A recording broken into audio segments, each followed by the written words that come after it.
guys, then watch guys.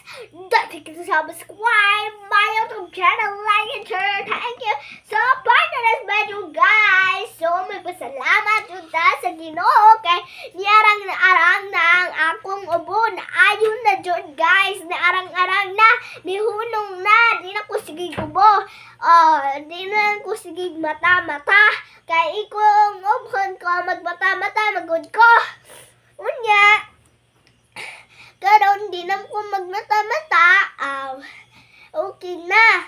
O sayo na kong mata. Sumuday na.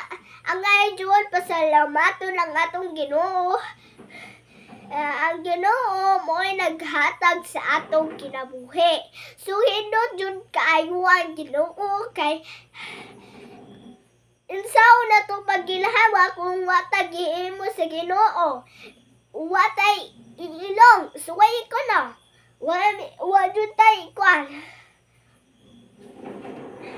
Unya guys, ako kay okay naman ko kay kaya mo ko sa Ginoo ang pupilmite nga maayo akong ubo guys. Ang ngayon ko pasalamat jud ko sa Ginoo ug kuan guys kay ayo na akong ubo guys, sumuday na guys. Kay kuan kayo guys kay hindot yun ang Ginoo guys kay naadyo ta, tagan yun ang kinabuhi. Kung wala tayo kinabuhi, di ta mabuhi. Bakuan ta, di yun ta mabuhi. Ta mabuhi yun guys, kung wala tayo kinabuhi. Sa Tagalog pa, kung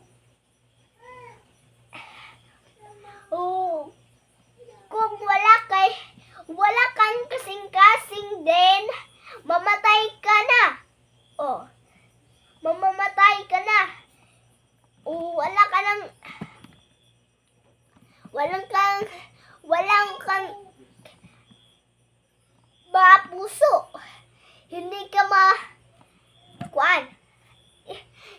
ka bubuhi. Yan. Sumaday na guys ang Tagalog. Kasing-kasing sa Tagalog. So guys, ang kuan kay dibdib ba? Puso ka. So guys, kay pasalamat ko paayo sa Ginoo kay kuan man jud. Ayo na akong ubo guys. Unya muna dira mag-ampon yun mo perminte sa nag-ubo dira kay ang Ginoo maoy bahala ana. Mo na ang Ginoo ra jud bahala ana. Unya kung di mo mag-ampon nga di maayo ang inyong ubo, wa jud ta. Pero inaadyon mo yung ubo, wala dira.